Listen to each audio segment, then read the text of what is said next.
Staring at herself in the mirror on the restroom door.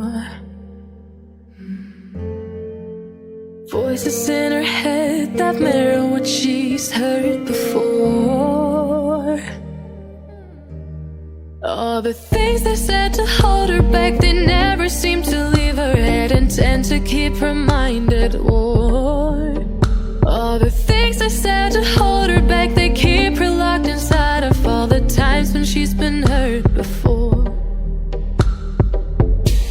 Her eyes are swollen as she tries to hold her tears back.